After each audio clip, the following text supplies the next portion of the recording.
Yo, Rocco B Scotty G. It's Tuesday, January 23rd, 2024, and it's time for Pro Football Uncensored. This is Naked Bootleg.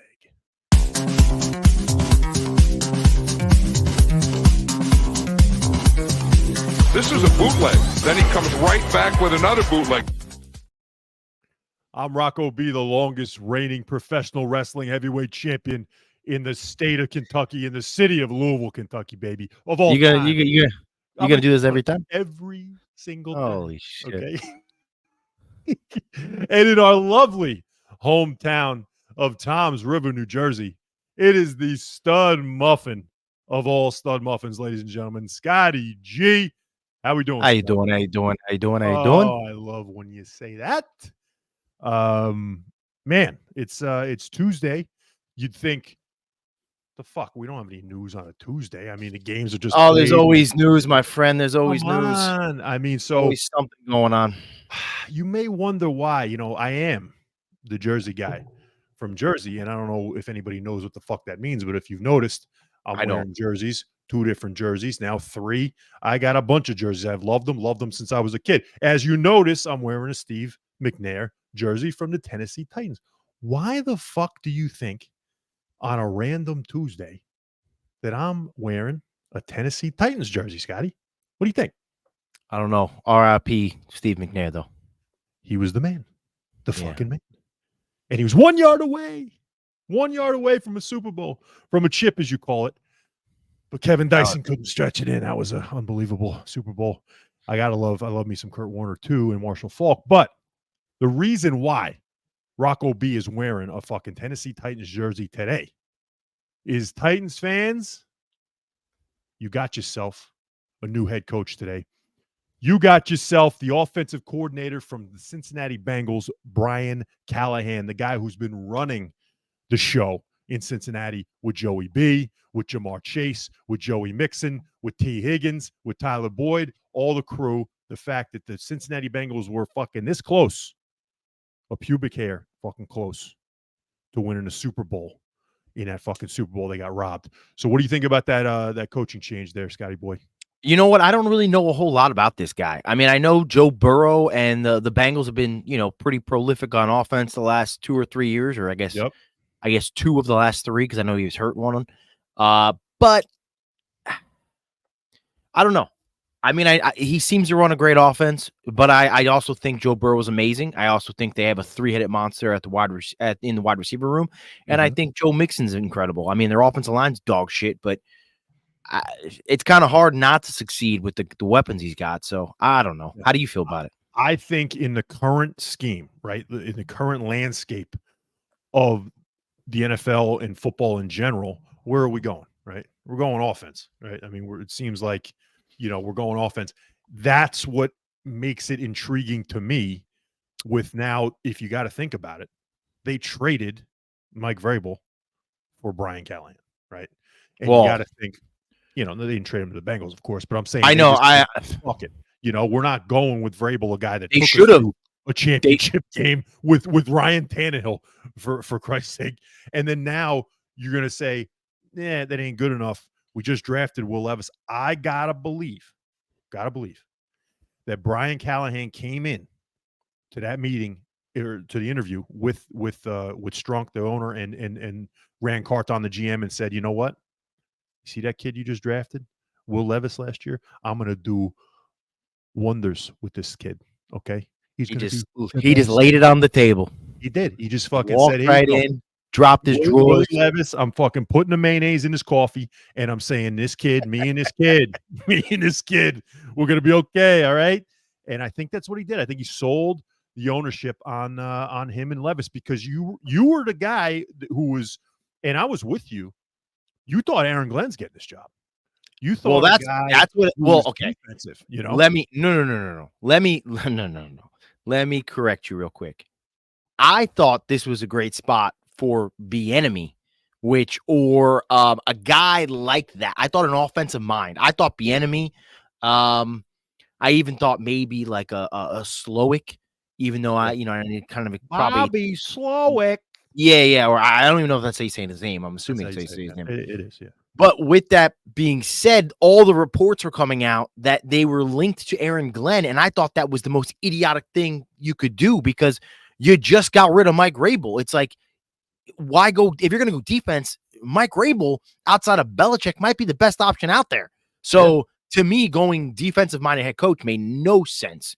Yeah. So the reports coming out Aaron Glenn, so that's why I hopped on that bandwagon. But I'm happy they went offense. I think they needed. I also think the owner's an idiot. She came out and said that they, I don't know if you heard this. She came out and said that she fired Rabel instead of trading him because it made me think of it because you said he was traded, Yeah. quote unquote. I know you're just saying Yeah. figuratively, I guess, whatever. They could have traded him. You're telling me a team wouldn't have traded for Rabel? I think they would. Yeah. What did she say exactly? Because she it's a timeline said thing, ain't it? She said she wanted to fire or let him go so that she can get to the front of the line. She said she didn't want to be at the back of the line if they were waiting to find a trade partner. Yeah. So you're telling me Callahan was at the front of the fucking line? Well, not only that, but let's just say you get Belichick, you get Belichick and Harbaugh, I guess. But like, say they love Callahan wasn't even talked about in media circles. I'm with you. You know how these owners are with these coaches, bro. They fall in love. And dumb. Brandon Staley was if he didn't take the Chargers job, he would have been the Eagles coach the next day. I mean, they're in love with some of these coaches. I think Callahan's going to be fine, but to me, you're telling me that it would take you forever for another team to want Mike Vrabel? Give me a break. I mean, it would have taken 2 days. So no, you're right. I mean, they got a fucking mess there. They have a real mess because now you're going to probably get rid of Derrick Henry. You're going to get rid of. He's a free agent. I'm just saying, you're not going to bring him back. Yes, Tannehill's a free agent. You got to move on. You got to go with full bore with Levis. Tannehill and Henry are gone. But bro, who's he throwing to? They got to get somebody. I mean, protecting him. Who is he going to hand the ball off to? The whole team is now Rand Carthon. He came from where? He came from fucking San Francisco, right? So you got to think he's going to fucking try to start, the AFC version of the 49ers. 49ers were dog shit for a long time until Harbaugh got there, right? And then afterwards, they hired Chip Kelly, and that was a debacle. I think they won 2 games that year after they fired his ass to bring in Kyle Shanahan. And I believe that was Lynch as well. I don't even remember. Chip Kelly? It was 1 year. I don't remember that. They fired him. I think it was 2. I think they won 2. I only remember Chip Kelly on the Eagles. I don't remember him going. He got fired from Philly. I think he won like 10 games. They fired him, and then he went to San Fran for a year. He was at Philly, I think, for 2 years. I think he was there for the first year. They won 10 games, 9 or 10 games. I think they went 10-6 the first year. Then the second year, I think they had like a 6-7 win season. And then Stephen A. came out and said that the guy was racist. And then I thought he went back to college. He went to San Fran after that. He went to San Fran for a year. I forgot about that. Yeah, before UCLA, and he went. I think it was 2-14. But yeah, so that's why Shanahan was brought in and blah blah blah. But yeah, they're gonna have a boatload of shit that they're gonna have to do. I bet they're gonna have a lot of money too, which is fine. But they got a big fucking job in front of them. But Scotty boy, you want to talk about a big job? When one Brian goes in, the other Brian goes out. So the Philadelphia Eagles now have fired Brian Johnson, the offensive coordinator for this year, just like they just did a couple days ago with firing the defensive coordinator, Sean Desai, who they demoted halfway through the season. / Matt Patricia. And Matt Patricia now is not coming back after he didn't fix. They basically fired 2 GCs this year. So you're talking about now, like you said, essentially now 3 coordinators together, gone again, after they had to replace Steichen, replace Gannon after getting head coaching jobs. And in 2020, you got to remember it was Peterson coaching, and he was also the offensive coordinator when they got rid of also him and Jim Schwartz, who's killing it now in Cleveland. This team is a year by year. This is not good for Jalen Hurts. This is not good for Jalen Hurts. What the fuck is going on with the Philadelphia Eagles? And I'm going to tell you what. I'm going to drop a bomb here, buddy. What's Jalen Hurts' contract look like? What do you mean? Do you Do you think? I know we just got No, they're not going to trade him. Do you think? You out of your tits. Did You out of your anybody tits. think? Did You're anybody? out of your tits. Did anybody think? Did anybody think? You out of your tits. Did anybody think that Carson Wentz was going to get fucking traded? Yeah, but here's the thing. Did Carson anybody- Wentz had injury issues, and Carson Wentz had a couple bad seasons. Jalen Hurts started the season off 10-1. What have they been talking about all year this year, Scotty? I think it's crazy. That's crazy. Jalen Hurts isn't right. His knees are maybe arthritic. I think he's hurt. I don't think it's like a Todd Gurley situation. All year? I mean, really? Well, All year? okay. So I think it's going to come out that he's got like a probably like a partial tear MCL or something. I really believe that. Well, does it affect him in the future? And do they surgery? He'll be fine. Go in there, clean up the knee. Maybe is this you know how Philly is aggressive. I'm shocked Sirianni's still the coach, to be honest with you, Scotty. I really am. But I love it. I mean, I know with Peterson what happened, but there was still a year in between. He wasn't fired the year after the Super Bowl, right? There was a year Super Bowl, then a year, then he was let go, correct? Yes. So now after this next season, which, well, I guess this season would be that year. So I guess this would be the timeline for him to get fired. But I don't know. I think Philly gives everybody at least one more year before any seats get real hot. I definitely don't. Dude, you know how hard it is to find a good quarterback? Jalen Hurts looks like a dude. Now, he had a lot of interceptions and a lot of turnovers this year, and he could have had a lot the year prior, but a lot of fumbles went his way. If you actually look at the stats, he actually did fumble quite a bit, but like it was like 7 fumbles and like 5 of them went back to Philadelphia. This year it was like 9 or 10 fumbles and like 2 of them went, or 3 of them, or some stat like that. Like it was much more in his favor this year than previous year, but there's no way you can move. Jalen Hurts looks like he could be a top 5 quarterback in the league. You can't move on yet. You got to give him at least another year or 2 before you make any crazy decisions like that. Now, Rock, I got a question for you though, and I want to get an answer. I read something today, and I was kind of shocked by this because you agree, and I know you've been pushing this narrative for a while, that this is the age of offense and that everything's, revolves around scoring points and defense comes in second, which I think you need a good offense, but I kind of disagree. I still think defense wins championships. But if I asked you, how many teams since 2022 would you guess have hired or have changed their offensive coordinator? What would your number be? In 2020, since 2022, so the past 2 seasons? So the past 2 seasons, how many offensive coordinators do you believe the league has gone through? And I don't mean, how many teams since 2022 have changed their offensive coordinator? Okay. Well, listen, I mean, honestly, I'd probably say almost every team. I mean, if you think about it, the turnover every year, I mean, Dallas just did it. Philly's doing it every year. The Giants did it. I mean, I don't know, probably 20, 26, 27. 32. All 32.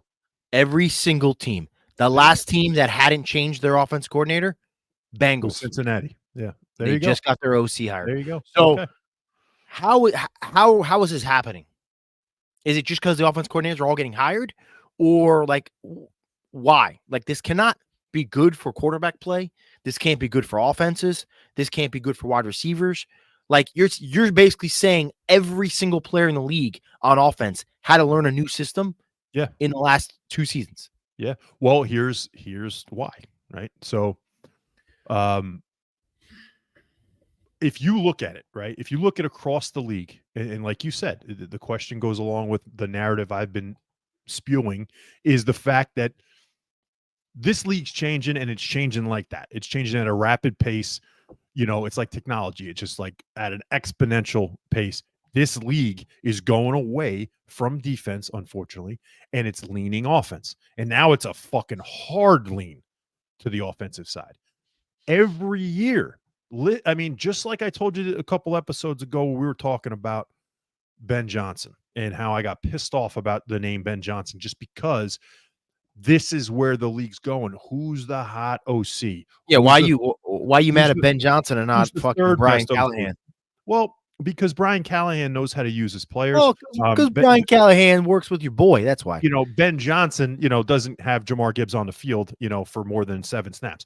So here's the thing. You have to understand that these new head coaching jobs that used to go to college coaches, used to go to defensive minds, used to go to these retread coaches that are literally going from team to team to team to team. Who's getting the majority, the bulk of these jobs now? It's offensive coordinators. It's offensive minds. So all of these teams now are going to lose their coordinator because they're going to get a head coaching job, right? So it doesn't shock me. The 32-team thing doesn't shock me. I was shocked. I'll tell you now, in 2 years, it is crazy. Fucking every team in the league in 2 years has lost their offensive coordinator. That's absurd. But it's just that's how it's going to go. You really believe? I mean, seriously, like some of these teams, like Houston with DeMeco Ryans, right? And like Pittsburgh did when they got Mike Tomlin, when you get or when Baltimore got, of course, a special teams coordinator in John Harbaugh, when you get a guy like that and you hit gold, fucking fantastic. But these teams aren't trying that. They're going to say, I want to go get the gold OC guy now because we need him to at least call plays.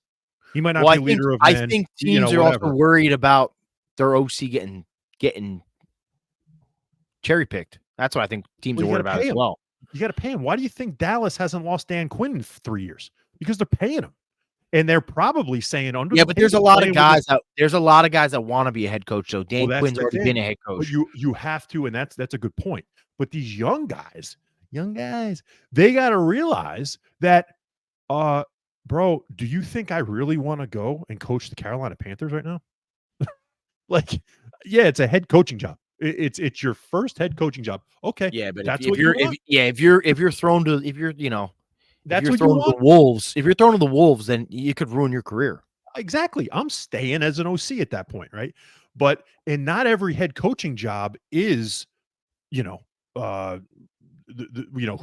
out there now? The Chargers probably is the best job right now. Not every job is going to be the Chargers.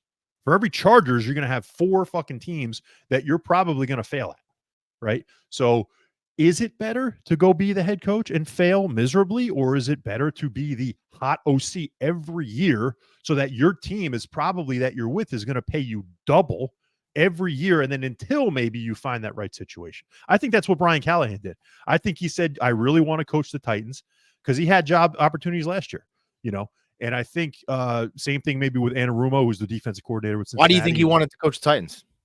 He likes Nashville? Maybe he's a Nashville guy. Maybe he really fucking loves Will Levis. Maybe that's a big thing. Maybe he loves Levis. Little Nashville. How about that? So I, tighten up. I think, that could be it. But you have to pick and choose. You can't just, I want to become a head coach. Let's go coach fucking Carolina, or let's go coach Vegas. They got nobody and they have a shit owner, or whatever. Probably be a fun time coaching Vegas though, right? So, but I'll hey, tell you, Scotty, go ahead. Real quick, because before we get off of this, I just need to, real quick, I need to let everybody know,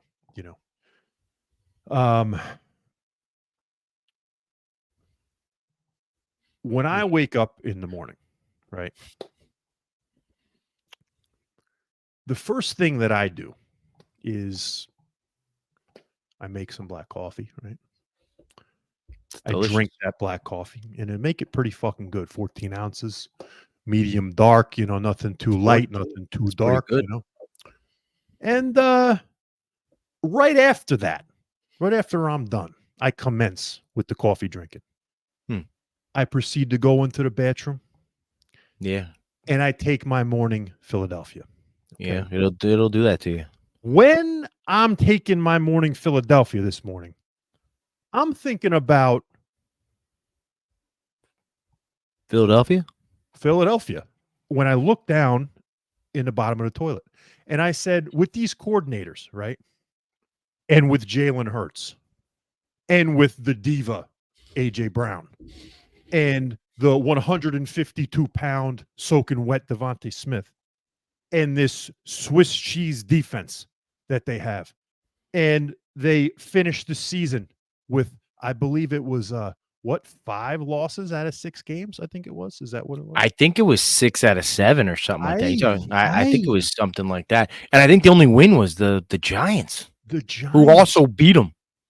So I think I got to relook at it. But I think it's on Christmas. No, I understand that, but I think it was 6-7. I think the Giants was the only win.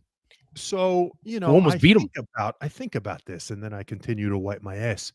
And I say, you know, it was a gift. You know, it was a real gift for them to gift Dallas the division this year. And for them to be the 5 seed and Dallas be the 2 seed. And now all of this that we learn of their coordinators changing again, and Shane Steichen succeeding in Indianapolis, even without his stud Richardson this year. And Jonathan Gannon, who everyone, including us two, was making fun of in this offseason. Pew, pew, pew, pew, pew. You know, I'm fucking riding the bus, baby. Explosive. I'm on his bus. That's how I got to fucking practice this morning. Who rides the bus? Hey, who rides the bus? So who rode the bus today? All of it makes me feel phenomenal, right? That they are in the mess that they're in. But the fact that they kept Nick Sirianni makes me feel so fucking fantastic, because he's 2-4 against the Cowboys. I don't think he's a bad coach. He is an absolute moron. Okay. And is he going to go get Frank Reich probably to call the offense? I bet he is. You know, who's he going to bring in to coach defense? Who? Ron Rivera? You think I'm worried about that? You think I'm worried about who? Who would I be worried about that would coach under this moron, with a guy that has apparently now with Jalen Hurts, I believe, has some type of knee issue, right? Something's going on. And then you're going to tell me Jason Kelsey's retiring. You're going to tell me that Lane Johnson probably is going to be late to another shrink interview and a shrink meeting, okay, every week next week or next year. You're going to tell me that who are they going to lose? Fletcher Cox, Brandon Graham. Yeah, I don't think Cox comes back. I don't think none of these guys have turned out the way that they thought, except probably Jalen Carter. Okay. Where was Jordan Davis this year? Anybody see him? How about he had a good first half of the season. How about Nolan Smith? I mean, you know, what do you play, like 3 plays a game? Where's all their Georgia guys? Ringo in the secondary. He was who was a big kind of liability almost. He wasn't as good as he should have been, was Nakobe Dean. I thought he was going to be a lot better. I mean, he still could be. He's young. He still could get much better, but he underperformed for what they needed. Right. And then I don't want to hear anymore from you, from anyone else, that this Eagles secondary is amazing. It's Slay is done. Yeah, I don't even have an excuse for that. Do you have a reason? I don't. Do you have an explanation? Did they switch bodies? Because to me, Slay, but no, Bradbury had an amazing year. Slay had an amazing year, 2 years. I'm not mean this year. Yeah. Last year, Bradbury had an amazing year. Slay fell off a little bit. The year before that, Slay was incredible. What happened these last 2? Slay's been in the league a long time, right? So Slay might have just fallen off. That, right? But what happened to Bradbury? He's got Patrick Peterson syndrome, right? Darius Slay. But with Bradbury, maybe that PI call in the Super Bowl killed him, because you got to think about it. He makes that play against the Chiefs, right? Blows the game. Chiefs win the Super Bowl. Where was he this year? I mean, he's missing tackles. He can't cover a soul. He's getting beat over the top. I mean, it was unreal. Their defense was a liability, and it started with the secondary. They got to rebuild that. They got to rebuild that defense. Problem is, they're probably going to have to rebuild part of the offensive line as well. It's phenomenal. Okay, so I just wanted to put that out there, that I truly believe that this team, last thing I'll say, this team has the ability, I believe, with Sirianni and with the issues that I just mentioned, they can get passed up next year by Washington. I think that they may not even be the second best team in that division next year. Washington's got to get a fucking quarterback first before we start putting out outlandish shit like that. Who gave them 2 of their best games that they won last year? Ron Rivera didn't know where he was half the season. I agree. So imagine. And Sam Howell doesn't eat anything except chicken fucking fingers. Okay. Did you hear that story? Like, how do you draft the guy who said I have no idea what you're talking about? He's never eaten Scotty, just get this for a second. I don't believe it. Whatever you're going to say, I don't believe it. He's never eaten anything else except chicken tenders. I don't believe that. That's Sam Howell. I want you to fucking Google it. We'll Google it. We'll talk about it next time. It's impossible. He'd be dead. Chicken or tenders. 500 pounds. That's all he eats. Okay. It's not possible. So the guy's never had anything other than that. So that's a big telltale sign to me.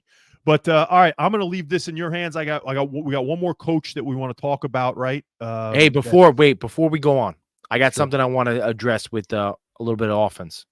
Okay. From one jerk off fan base to another. Bills Mafia. Oh boy. I want to address something real quick that I read about as well today. So Bean, what's his name? Brendan Bean. Brendan Bean. Thank you, sir.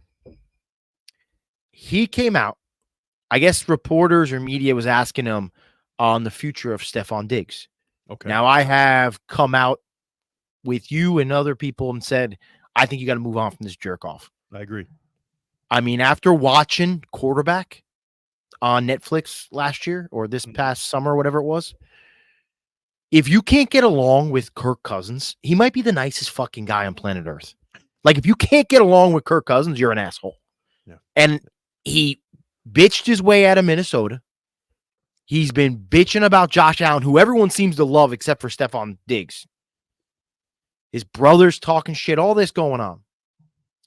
Now, let me just pull up some stats for you, Rock. All right. For the first 9 weeks of the season, Stefon Diggs, as you can see right here, had 70 receptions, 834 yards, and 7 touchdowns. It's pretty badass. That's not bad. Yeah. That's not bad. It's almost a touchdown a game. Almost it's about 8 catches a game. It's a little under 10 catches. It's like 8. Yeah, it's like 8 catches. Yeah. You know, almost 100 yards a game. That's a fucking great stat line. Yeah. Yeah. It's a very solid year. I mean, that's a number 1 receiver stat line. I'll give it to you. Yeah, you're trending towards like 1,500 yards, over 100 catches. Not bad. Huge. Let's look at the next 10 weeks. And I'm saying 10 weeks because I'm including the 2 playoff games. Actually, we'll call it 3 playoff games because the Miami game was basically a playoff game. I mean, the whole last end of the basically the whole last 6 games of the season were a playoff game. You got 47 receptions, 422 yards, and 1 touchdown. Witness protection program. What happened to this guy? Bills Mafia is right. I mean, they hid this guy. That's what they did. What happened? Yeah. When they needed him most. Because think about it for real. Their playoffs started like week 14, week 13. Absolutely. Yeah. Maybe earlier than that because they weren't even in it based on how it was going. They were 6-6, I believe. So after the week 13, they were ready to go. You needed your stars to be stars. Yeah. And this guy talks more shit. You remember last year, the end of the playoff game, this guy stormed off. Couldn't find him. Yeah. They remember we thought he wasn't going to be a Buffalo Bill anymore after that. You got it. So Brendan Bean comes out and says, Stefon Diggs is a number 1 receiver. That's all he says. Okay. You could take that 2 ways. You could say, all right, GM's got his back, or you better bring some ammo because he's a number 1 receiver and he's going to cost you a lot, but we're getting him the fuck out of here. Yeah. Yep. What are your thoughts on that real quick? Here's and then another quote that I saw that I'll tell you is that McDermott said that this is not, quote unquote, a breakdown to the studs type of deal with the Bills, right? I mean, I agree with that. It's a reload, not a rebuild. Yeah, I agree with that. Because of the injuries, like we talked about. I mean, McDermott coached his fucking balls off, But it just seems like he's another type of Dak Prescott type coach where he'll do it for you in the regular season. Where is it in the playoffs, right? So here's how I think about it, Scotty. I think to like you said, with your two options, you're not going to come out and say that this guy is, God's gift, even if you're trying to trade him, right? Because then why would you trade him? It makes no sense. But then you also can't come out, you're not going to come out and say that either, because then if he's not, you're going to look like an asshole. So what is he going to do, right? I think he's trying to trade him. Now, I think you would have to get Josh Allen's blessing, but it seems like to me, this fucking guy, Brandon Beane, of course, the GM, he's trying to sell him. That's what it sounds like. I don't think Diggs and Josh Allen have the greatest relationship based on what we are seeing. Now, I don't know the relationship. We're obviously not there. I don't know anyone in the Bills locker room, so they could be best of friends behind closed doors. I don't know. It doesn't look like that, right? But it does not look like it. You're right. So here's what I'll say to you. This just popped in my fucking head, and this is strange. So you remember Diggs right before he fled out of Minnesota. What was he known for? How did Diggs make his name? You remember? I don't know. Was it? He was a stud. I mean, he was a stud that was very lowly drafted, and he came from a small school. But he really came and shot on the scene because of the fucking Minneapolis Miracle, right? The bomb from Keenum, right? He caught that ball, right? And they scored and they win in the fucking playoff game. It was unreal. That's kind of how his fucking momentum started as a little, what is he, 5'9", 170 pounds if he's lucky. And he's a number one guy, right? He plays big. Like I will say that. He plays bigger than what he is. Yeah, not this year. But I agree. As you pointed out, for sure. Not in the second half of this year. But First half, he did play big. I'll tell you what. Another guy that comes to mind is that this guy it's a smaller dude, not a big stature guy.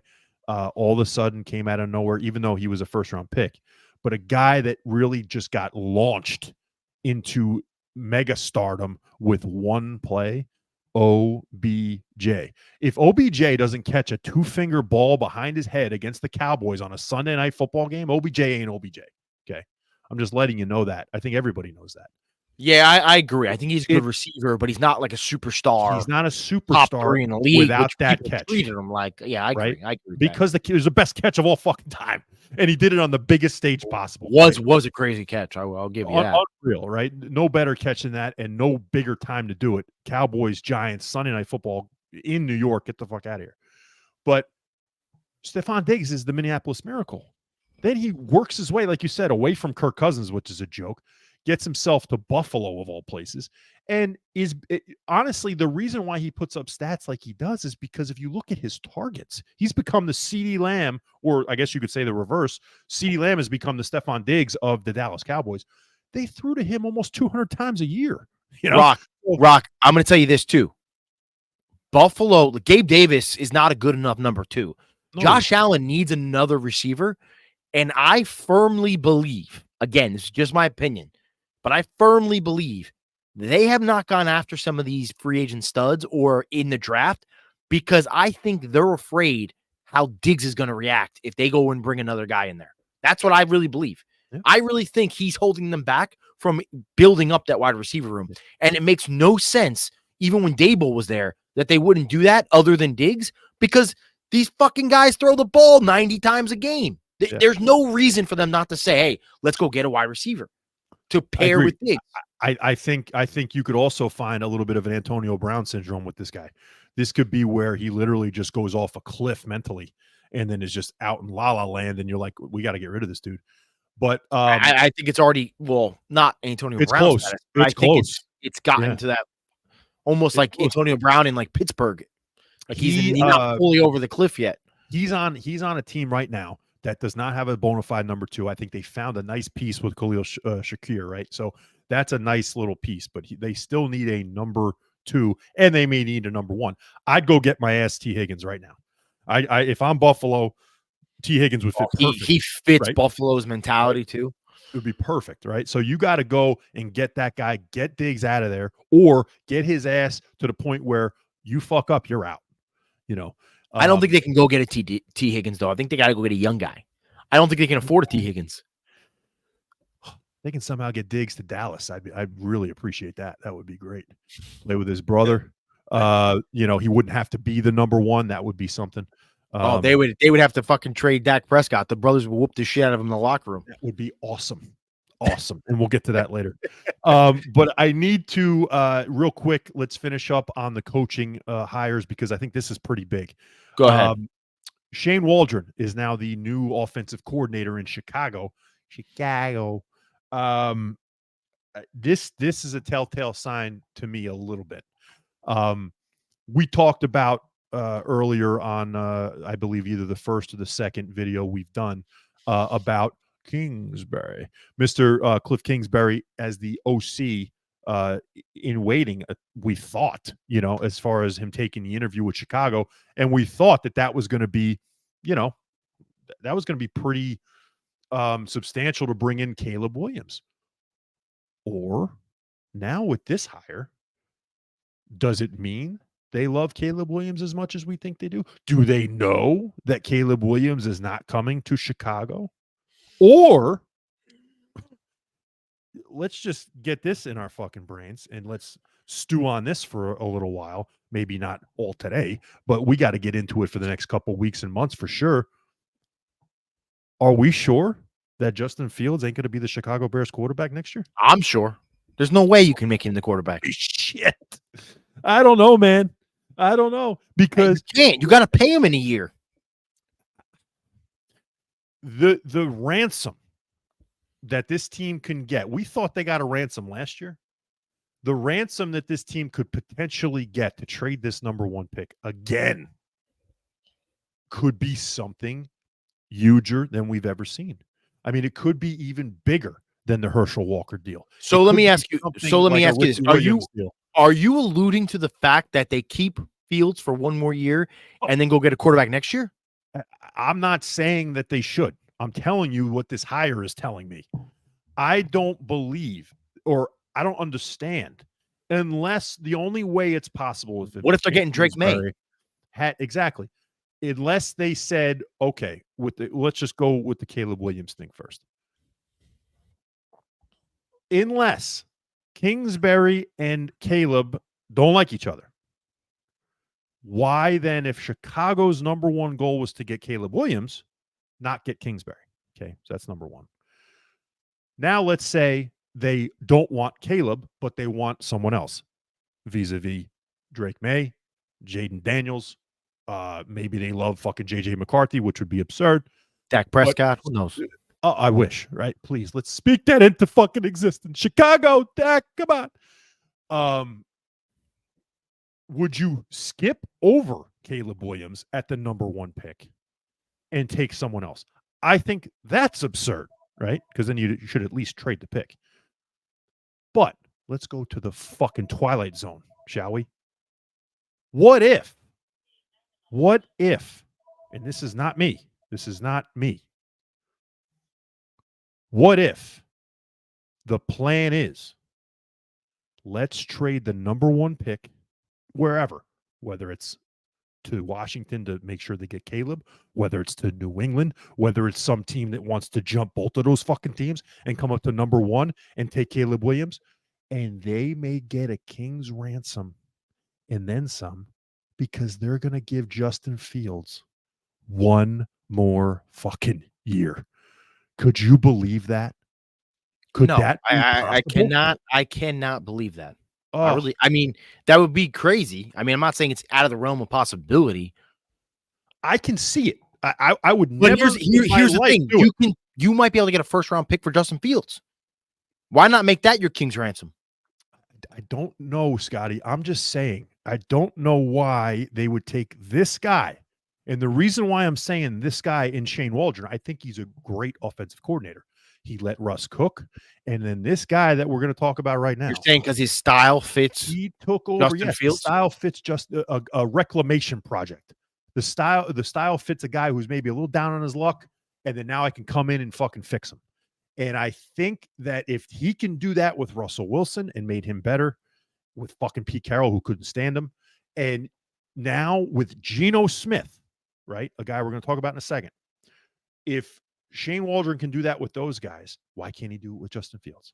I mean, And it's possible. I do wonder if that's the game plan. I think they're out of their fucking minds if they do that. I agree. I do not think Justin Fields is a very good quarterback. But I'm not. I don't know. I don't know.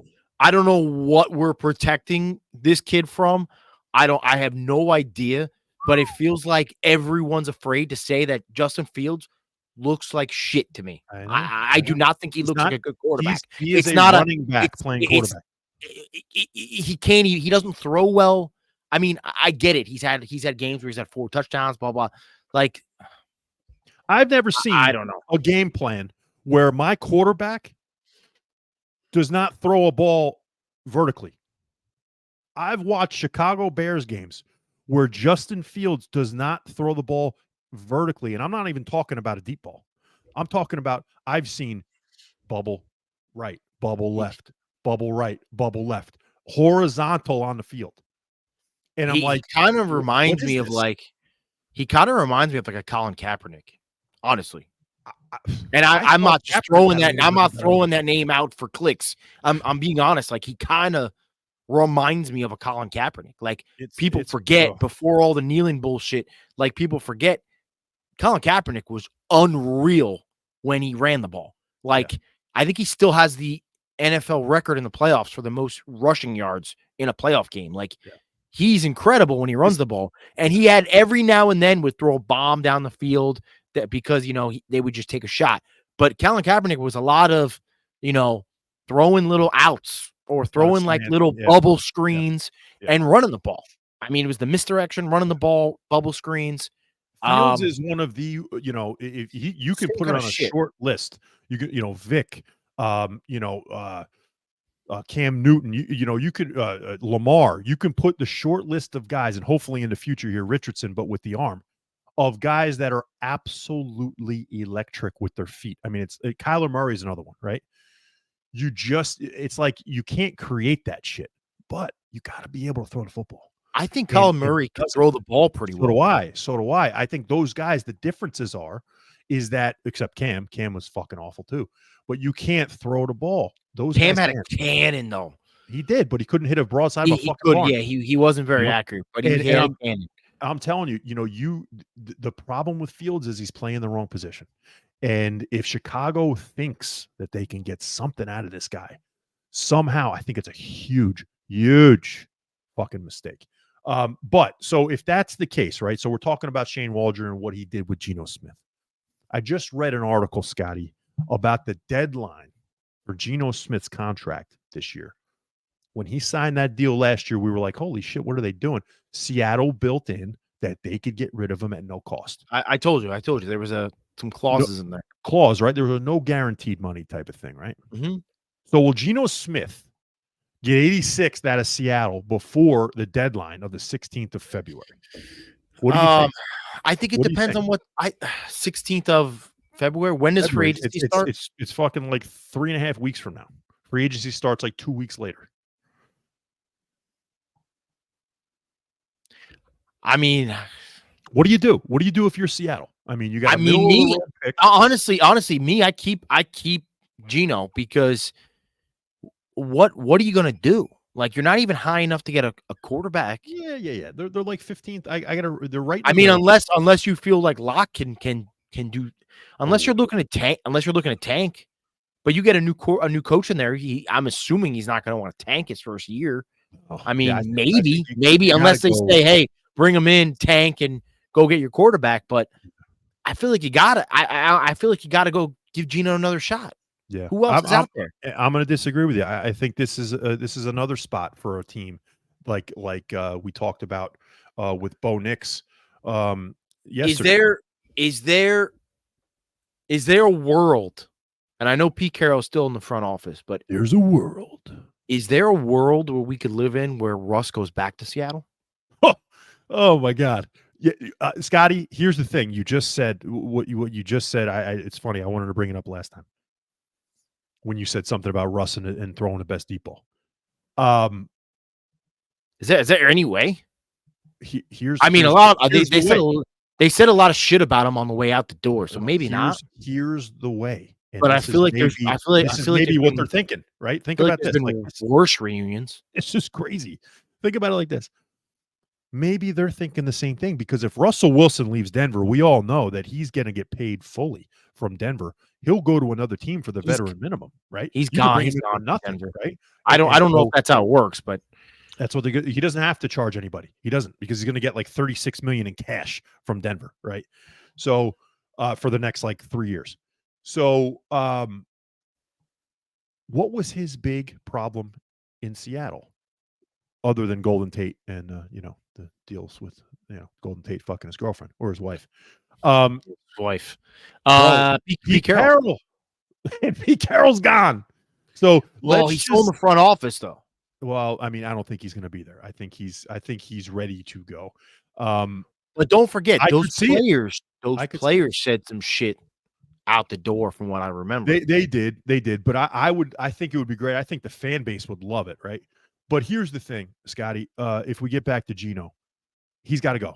I think with that pick in the middle, and I got to look. I think it's 15 or 16. You're going to have your probably pick. get a Bo Nix. You're going to have JJ McCarthy there. What's which the I don't contract? like. What's the contract look like though the next year? It's all. Could you move on from him one more year later? I believe it's like a $30 million hit every year, right?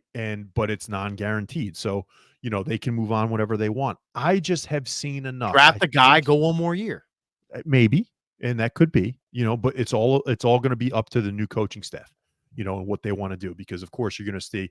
John Schneider stay there and all that shit, but you're going to say, say if it's a Dan Quinn or someone like that who comes in and says, hey, like, I don't know if I got this. Hey, I got this guy. I got this guy.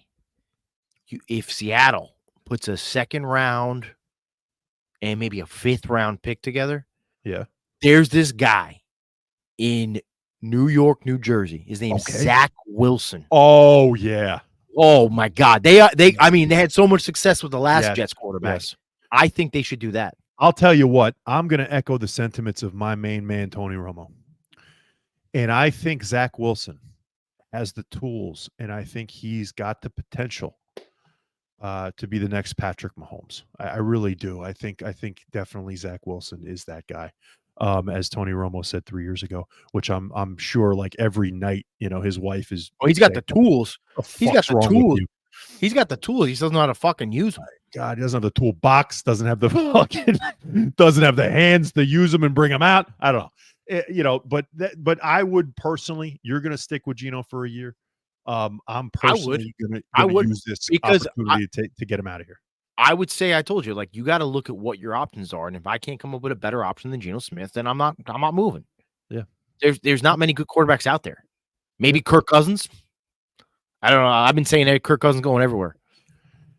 Now I know Kirk Cousins. I'm telling you. I mean, I got Kirk Cousins in all 32 teams next year. I got Kirk Cousins coming on my fucking ears, man. Do you think? And this will be the last thing before I know you want to get to some things here.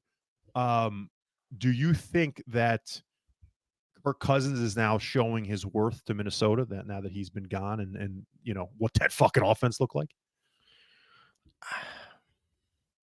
It depends on what Minnesota thinks. I think Kirk Cousins is a guy that can't get you over the hump. I think you got to move on from him. But I don't know what your options are. I mean, I think Minnesota's got to go get a rookie. I really do. But it's just tough for these teams that are in the back of the first round. It's like, what do you do? What do you do? You got to trade up. You got to mortgage the next year. And you just got to hope you hit the right guy. But that's the way you do it, or you get lucky. And you just one of these dudes drops. I mean, shit. Lamar Jackson was the last pick in the first round. Okay. He went in the same draft that Darnold went 3, Rosen went 10. I mean, come on. You can do it. It's possible. It's just you got to get lucky sometimes. I do think though, real quick, and I know I sent you this. What was it? Last week when there was not this past week, the week before that when there were 6. Oh no, we're down to the final 4. So this past weekend when there were 6 left, 8. There was 8 teams left. Yeah. When there was 8 left, you had Stroud, number 2 overall pick. Goff was the number 1 overall pick. Yep. Every other quarterback, Oh, sorry. Every no, other he's already got it. Go ahead. every other quarterback was the team traded up to get. And my thing with that is that was in the In first postseason. round. Yes. No, this was the second round at this point. I'm saying all first round draft picks. Yes, Yeah. all taken in the first round. Mm-hmm. But teams moved up to get all of them except for 2, and those 2 were in the first 2 picks. And one was 1, one was 2. Mm-hmm. So there's no reason to trade up because you're already right there.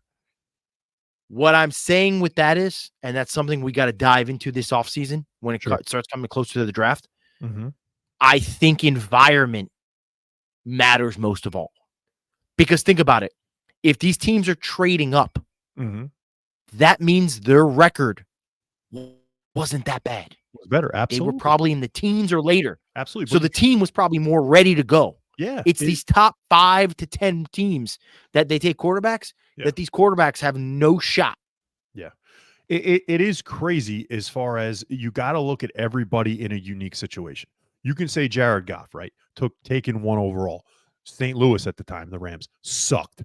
Okay. And they had Jeff Fisher as the coach. Didn't know what to do with him. Jeff Fisher ruined fucking Vince Young too, right? So you're taking that into account, but then what happens when it's the same team? Well, what happens when Sean McVay comes? Whole different ballgame, right? Like say with Alex Stroud, Smith and Harbaugh. they got lucky. Same thing, Alex Smith. Now you could also say on the other side of it, like with Lamar, right? Lamar not only was the last pick in the first round, but it was also Baltimore who came back in, who was at the end of the first round of that draft because they're so good. So that was perfect. Green Bay got lucky with Aaron Rodgers. He fell all the way to 24. So they took it him can late. happen. Jordan Love, they moved up to get him. Yeah, and again, I mean, the Jordan Love thing, we're going to We'll get wait into and that see. at some I'm just point. saying. But it's you don't have to be in the top 5. You don't have to be in the top 10. You gotta just get the right guy. Especially like you said, I'll give you the point of that. You got to get the right guy for your system and for your atmosphere. What you have. You think if Pittsburgh, when they took Big Ben, took a guy like Michael Vick or whatever that couldn't run the offense but was the most electric motherfucker you ever seen, you think they would have won a Super Bowl? Absolutely not. They needed a guy to run the offense, and they needed a guy to be the guy who could last in the cold and shrug off fucking sacks from 6'6", 260 guys. Shit like that. It just fits into what the team is, what the weather's like, blah, blah, blah. So, but it is interesting. Purdy is the only guy that's not in the playoffs for the Elite 8 that was not in the first round. And he was the last pick. Oh, yeah. Purdy was the only other guy. Yeah, he's the only other guy. So, yeah, but they're all, fucking first round picks. And like you said, all of them but 2 got traded up for. So, which real quick, before we go any further, speaking of Big Ben, big number 7. Oh, boy. I got something I want to bring up. All right. That hurts my heart, but also warms it a little bit. Ooh. I like when it gets warmed. Do you know the last time an AFC championship game did not have either Tom Brady or Patrick Mahomes in it was the technically 2010 season, but it was 2011 AFC championship game? Oh, I think I know where you're going. With my man, Sanchez, the Sanchez, and Big Ben Roethlisberger. Oh, my God. Yep. Think about that for a minute, dude. So you're saying that's a fucking a decade without Tom Brady or Patrick Mahomes. Look at these 2 handsome guys. Wow. Oh, Scotty. Bro, Mahomes and Brady have been in every AFC championship since unbelievable the 2011 season. Unbelievable. Now, how much do you miss Mark Sanchez? I never thought I'd say it, but I miss him quite a bit. Oh my God. When we were watching that guy, I'm going to tell a quick story to ladies and gentlemen, everybody, just bear with me for a second. Scotty and I, in one of our last go rounds in the state of New Jersey, back in the year 2010, before we decided to, move across the country or move a little bit more south of the country, if you will. We decided to peruse the New York Jets Cincinnati Bengals game, Week 17 of the year 2010, the last game of the season. And go ahead, tell them what it was. The last game in the Giants Stadium is what it was called. Last game in the old Giants. Yeah, the old stadium before it turned into Jet Life, if you will. Hell yeah. And we decided to, of course, shockingly, Scotty was running late. And we drove in, and I think we just barely got there before kickoff. So we couldn't find a spot. We finally find a nice spot by the Meadowlands racetrack, which is, of course, right askew to the old Giant Stadium. Oh yeah. And it was January, being Week 17, and there was a bunch of snow on the ground in a New Jersey winter. And we just said, you know what? Fuck it. We don't want to miss this game. We got to get to this fucking stadium as fast as possible. Do you think we're going to walk around like everyone else did? Walk around the Meadowlands racetrack to get to the Giant Stadium like that? What do you think Rocco B and Scotty G did instead of walk around like every other motherfucker did? We hopped the fence of the Meadowlands racetrack, ran our asses. I forgot about this. Ran our asses. It was cold. Across the fucking track like we were two Phillies fucking running down the fucking and down they come. And at 3/4 of a length, we got Rocco B, and right behind his ass is Scotty G. And we were booking it right down this track. We had fucking strobe lights shining down on us. We thought we were going to get shot. Fucking Shawshank. Yeah, I don't know why, but all of a sudden we thought we were snipers. Right? Okay, what are we doing? Right? We're going to get shot being out here on a mile-long fucking horse racetrack. Okay, and we're doing it in the snow. It's fucking like 20 degrees snow. I don't even think it was a spotlight. I think it was like sensor lights, but lights just started popping on. I like to remember it a certain way, okay? Yeah, okay. Now, here's the thing. So we're running, and we're like, of course, in our nature, where we don't like, to do things like everybody else does, we both had to take monstrous pisses. We decide, hey, are we going to wait to get to a fucking porta potty? Are we going to get Seemed like the perfect time. Bedroom? Why don't we piss on the fence? How about we piss on a racetrack fence after we just trespassed for a mile-long race? Me and I don't even think we waited to the fence. I'm pretty sure we was right on the track.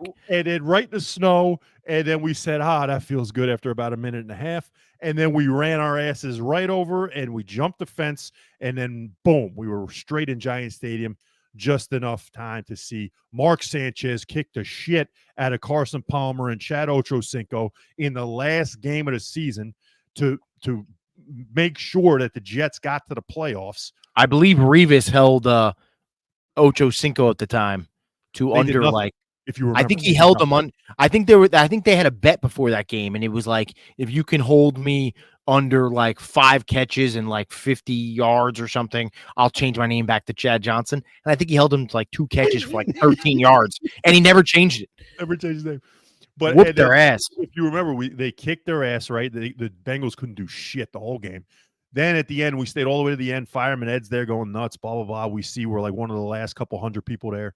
And we see Thomas Jones with his fucking 28-inch guns hanging out, and fucking Mark Sanchez putting a fireman fucking hat on. Mark Sanchez came with like 20 women. 20 broads. He had 20 broads on each arm, I think. It was like it wasn't actually 20, but it might as well have been. It was like the entire cheerleading crew. I don't know. Some other broads were rolling through. He dropped the Fireman Ed hat. Yeah. You had to pick it up. I think that was the end of our whole. It could. I think that cursed us right there. Could be, but we were some of the last people that were in that stadium.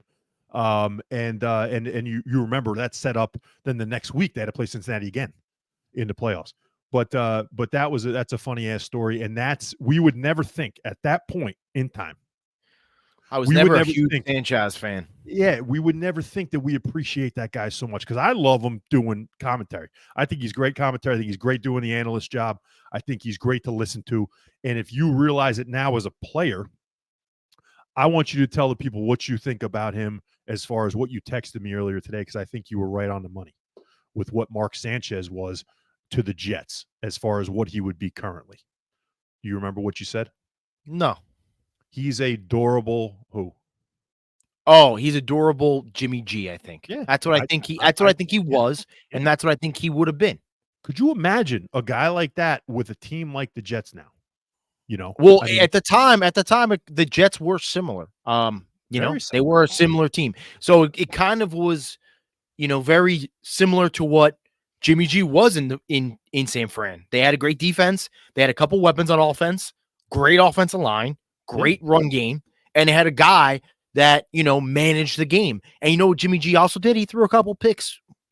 Jimmy G was always good. For people who forget, as good as Jimmy G is as a game manager, he still throws like one pick a game. Oh, minimum.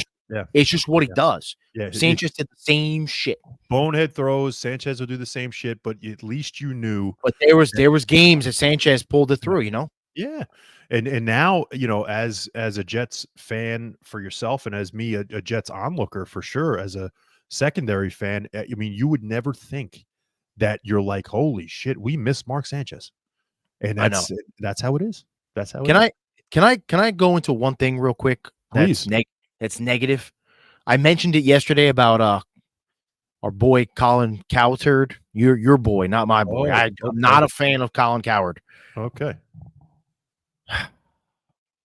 So we just talked about Mark Sanchez, and he'll forever be the Sanchez because it's the greatest 2 years outside of that 98 season. But 2009, 2010, I really appreciated it more than the 98 season. A little young for the 98 season.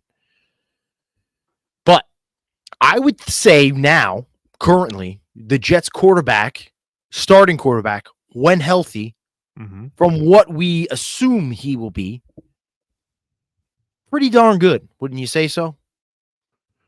First ballot Hall of Famer, I think Aaron Rodgers. The potential of what you have is four-time 1, 2, 3, 4. 1, 2, 3, 4. Four-time MVP. Yep. Pretty damn good, right? Super Bowl winner. Could be Super Bowl MVP. Could be one of the best. Have you heard this from Colin Cowherd, by the way? I have not. I'm excited to hear it. This will be the first time I'm hearing it. Colin Cowherd went on his show. I believe this was a couple days ago. Might have been Friday, might have been Monday. I'm not sure. He said, let me read this so I don't misquote him. He said, and I quote, forget about his vaccine and political opinions. Aaron's football IQ isn't very high. He had a smart offensive coach. He had a very good offensive line. It was ranked third, in fact. He had a star running back. They just drafted Romeo Doubs and Christian Watson. Really, really talented young receivers. And then he said, Aaron went, nah, I want to go to the defensive coach, Robert Saleh, with a losing record to the 31st ranked offensive line. Now,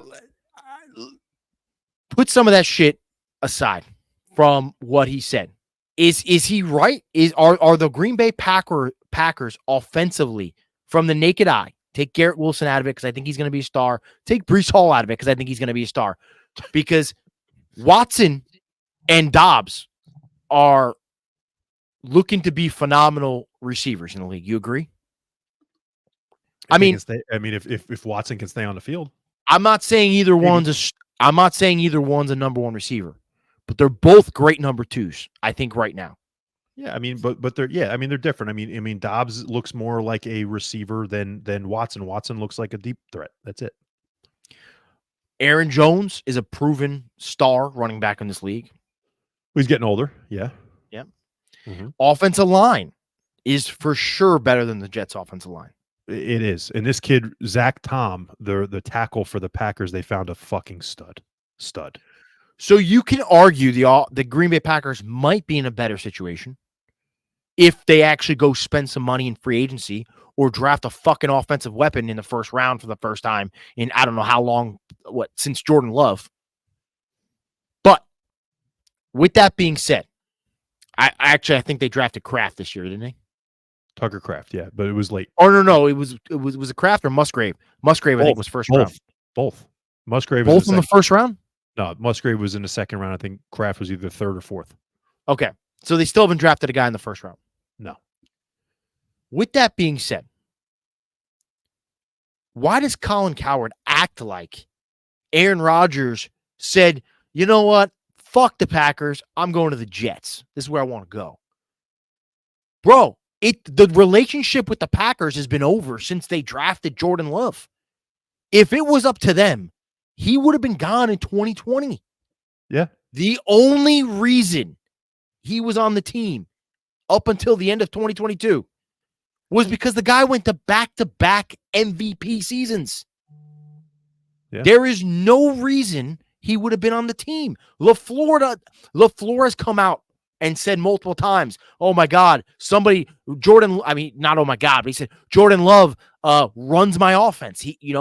Everyone says we're seeing LaFleur's offense. Yeah, he doesn't call audibles. He runs my offense. Yeah. Because Rodgers didn't run his fucking offense. No, he didn't. Rodgers ran his offense out of LaFleur's packaging, out of LaFleur's base. Mm-hmm. So there was a slight married merging between the two.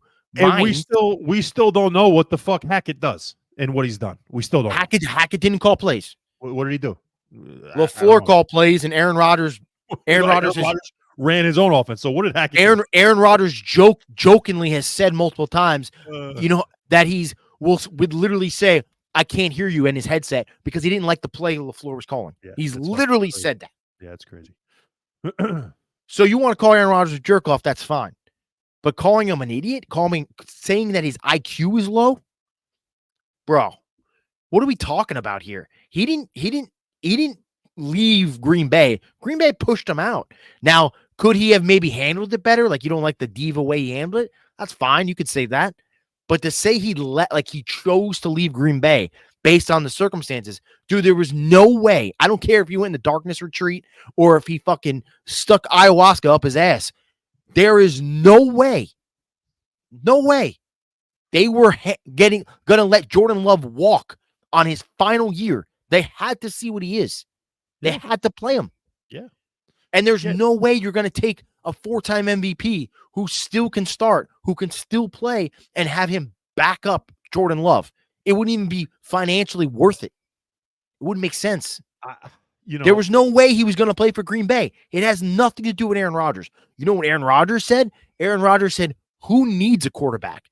Because I'm sure if Aaron Rodgers could go to Philly, if Aaron Rodgers could go to Dallas, if Aaron Rodgers could go to Kansas City, if Aaron Rodgers could go to even Minnesota, he probably fucking would have. Yeah. Guess what? They all have quarterbacks. He needed a team that had no quarterback. Raiders are dog shit. Titans are dog shit. I'm Washington. You don't want to go there. Like the New Jets England were a team that went 7 and what is it now?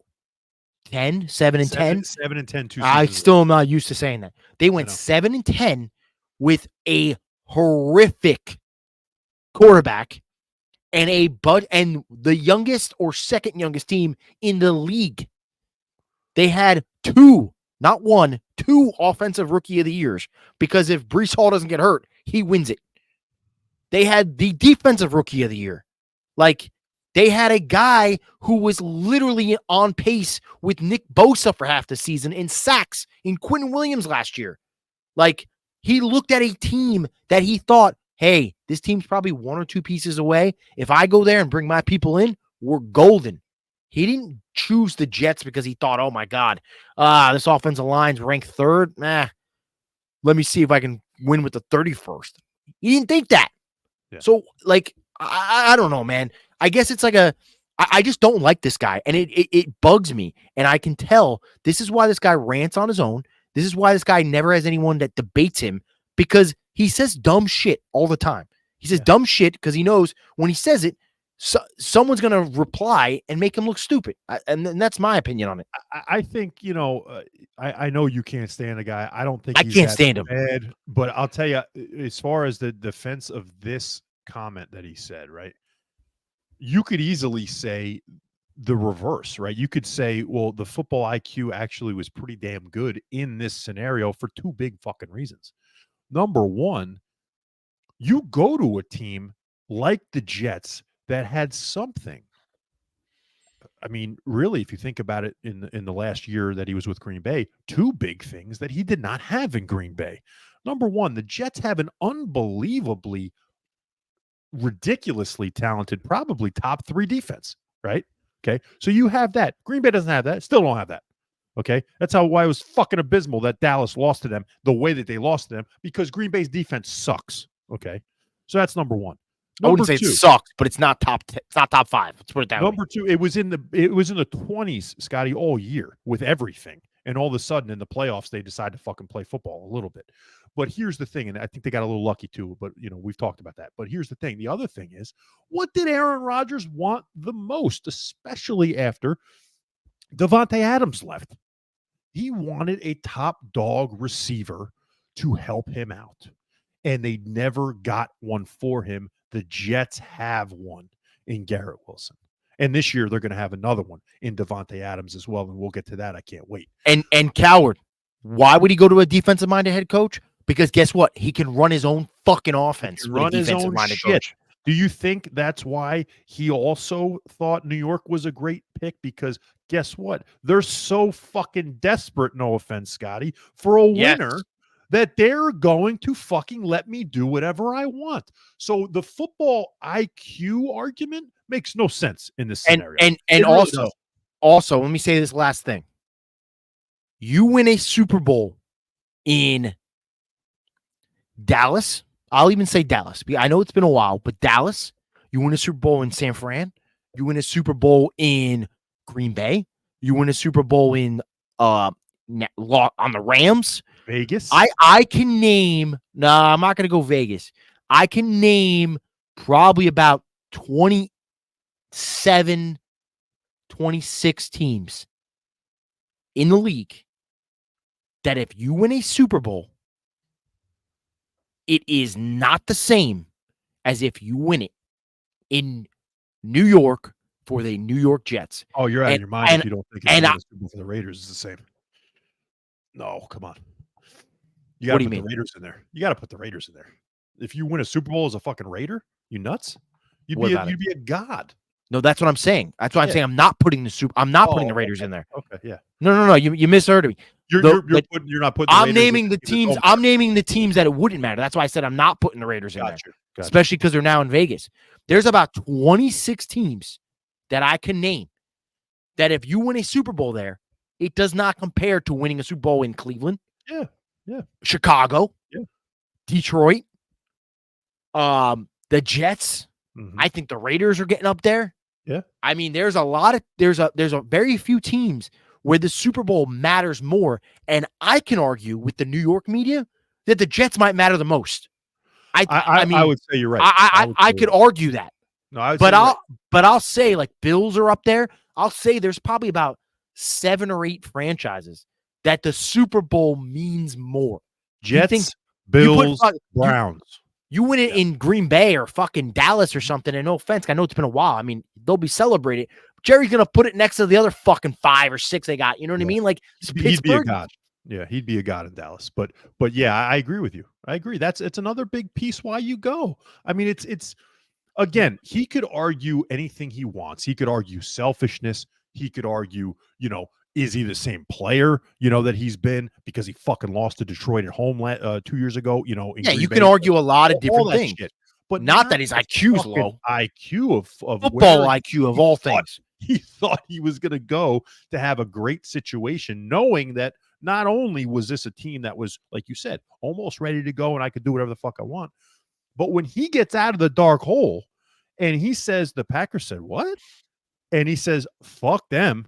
I'm going, I'm getting out of here. So that's, instead of retirement, he would have probably retired. But, he said, fuck them. I'm going to show them. And I think he would have, and that's the disappointing part about, last year. And that's why it makes this offseason, like I've told you numerous times, the most, I feel like I'm Trump right now. It's the most and the greatest offseason, okay, I've ever seen. That's how it's going to be. It's going to be incredible. And I can't wait to get to it, But I agree with you. I like Cowherd, but I'll tell you, I can't agree with him in this scenario. I think it's ridiculous. All right, I got one last thing I want to kind of touch on. I need your opinion on this, and this is kind of for your squad. So it is chaos in the Dallas area right now. I know. And for those who don't know, Uh, it appears the family members of CeeDee Lamb, Dak Prescott, and Micah Parsons have taken to X. only the three biggest stars of the fucking team. Yeah, they've all taken to X, Twitter, whatever you want to call it. Yep. And they've said some shit. Now, I got to believe that what they're saying somewhat, to some degree, reflects what the players think. To me, there's no way that they say these things and it's like Parsons or anyone's ever not complained. But I think you got some of the tweets here. Can you throw them up so we can take a look at them? So this is Micah Parsons, correct? This is the rebuttal. This is the rebuttal. We're going to show you what his brother said, okay? He said, I am questioning your future. Laughing my fucking ass off. Take $40 million or back your bags. I ain't going to lie. You need all the help you can get. And this is from his brother. Can you decipher that for us, Scotty? Can you? So that means Dak Prescott, you better take a fucking pay cut or get the fuck out of here because you're basically not worth it. So now he's calling for, this is Micah Parsons' brother. The star on defense's brother, or one of the stars on defense's brother, is calling out Dak Prescott and his money. Micah Parsons, actually responds and says, any comments made by Terrence Parsons Jr. are his and his alone. As you know, if I have something to say, I am not afraid to say it. I love my team, my brothers on my team, and the city of Dallas. And I'm more committed than ever to bring a championship to the greatest fan base on earth. Now, that to me is a save if I ever heard one. What lawyer wrote that one? Okay.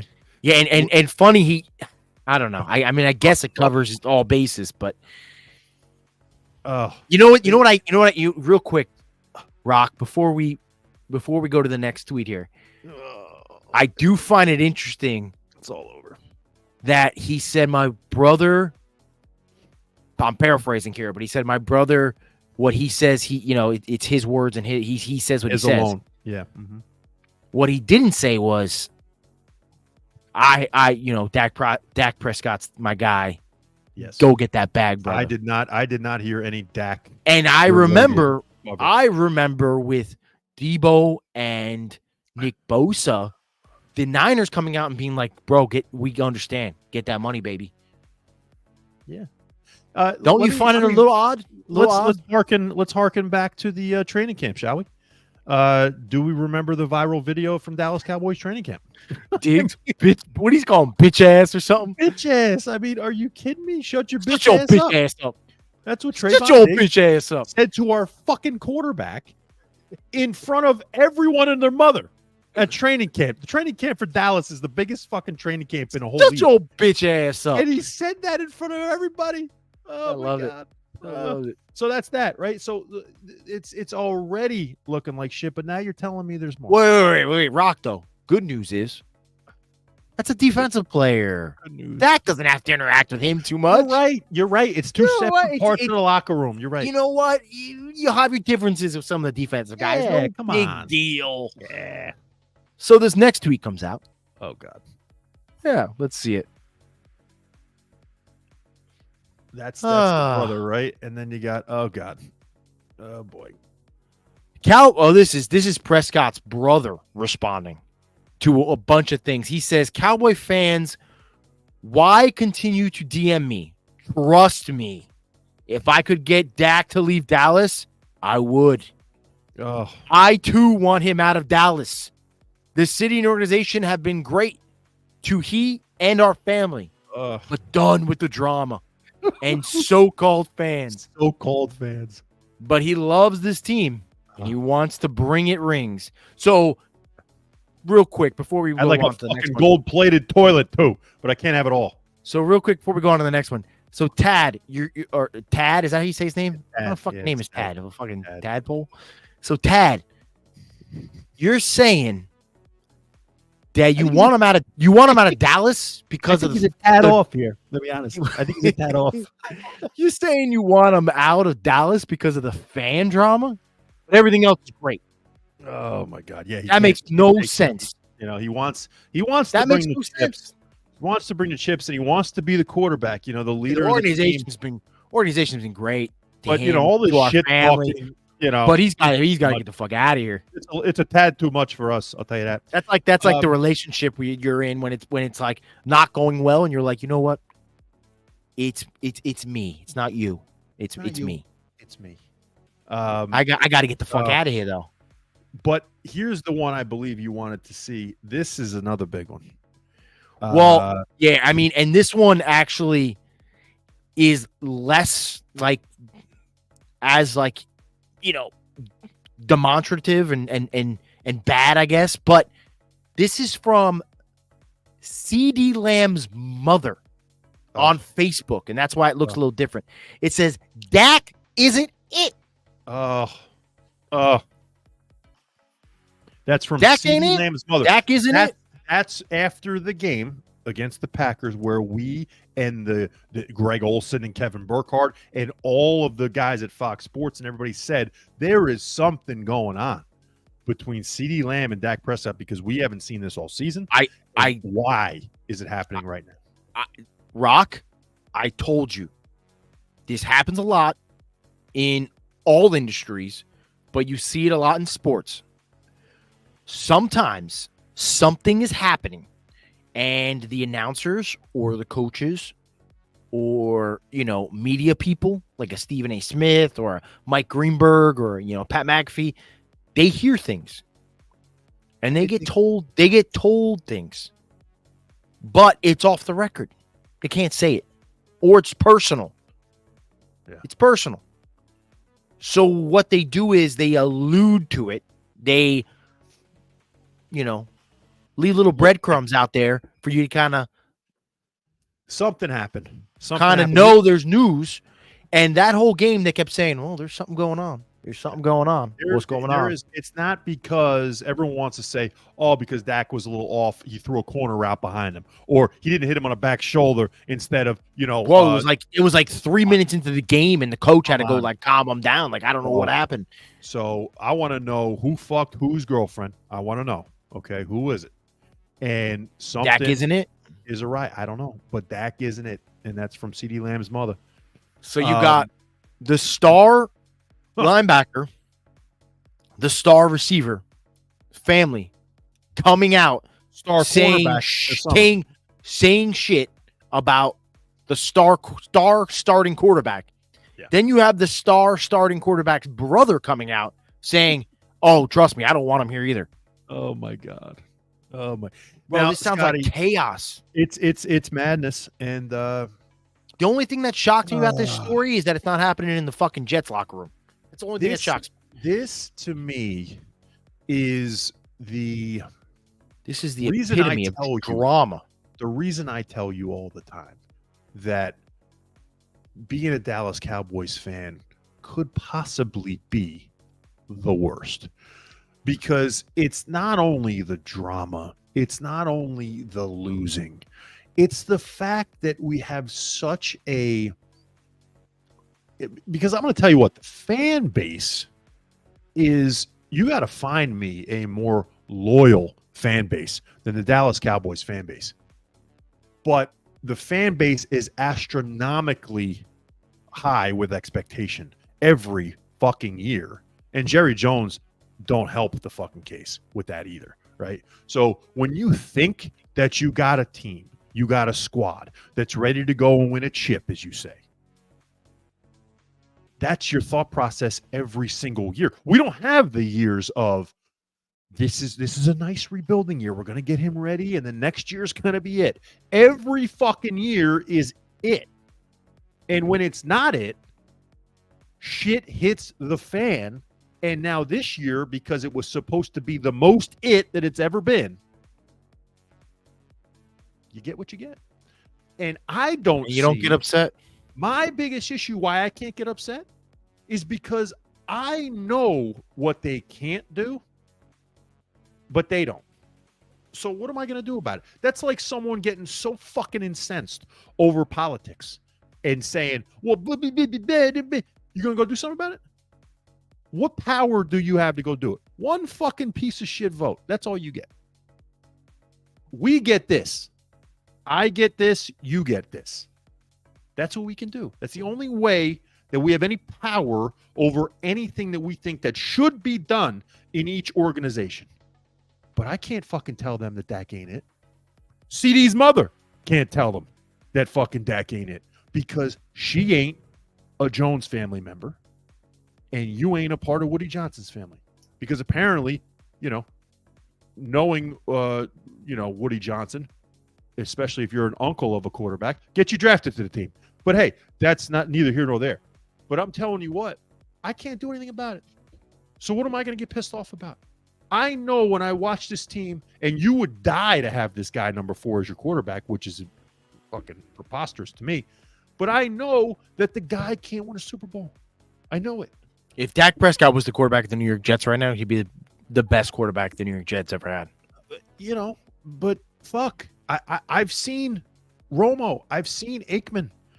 I know. And then I've seen, guys like Drew Henson and fucking guys like Clint Sterner and Chad Hutchinson and fucking Ryan Leaf and Quincy Carter and Anthony Wright. I can go on with the dudes that ain't it. And I know, and I've seen it around the league. And Dak, in CD's mother's words, which is fantastic, Dak ain't it. But what the fuck are we going to do about it is what I'd say.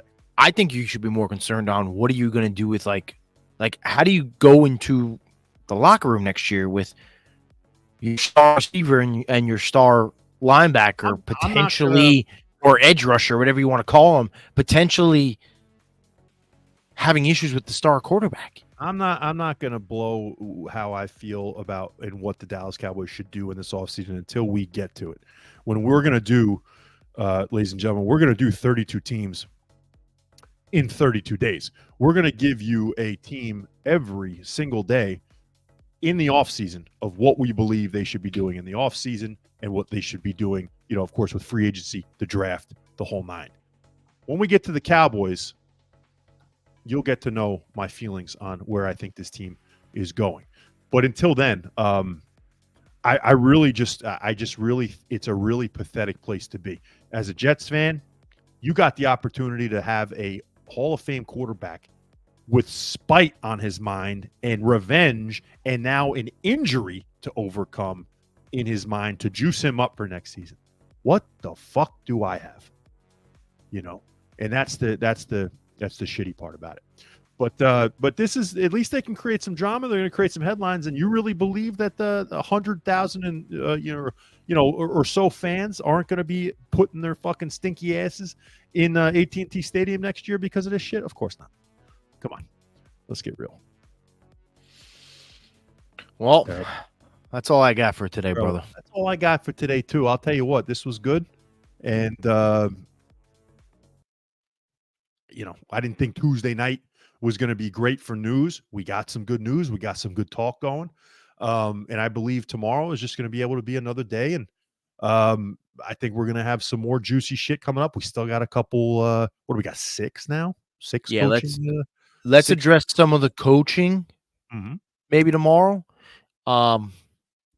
We also got to get into some of these mock drafts. I don't know how they got the Jets taking a tackle. I don't know how there's going to be a tackle there, but everyone's got the Jets taking a tackle. And everyone, again, we're talking mocks. We're not talking trades or anything yet. But, to me, I don't even look at those mock drafts and think that the Jets are taking at 10 because I believe ultimately they trade that number 10 pick for Devontae Adams. But we're going to get into that for sure this year, and that's going to be the basis of our fucking excitement as Jets and Cowboys fans. But for today, this was great. This is Naked Bootleg. I'm fucking Rocco B. I'm saying sayonara. And for Scotty G, adios.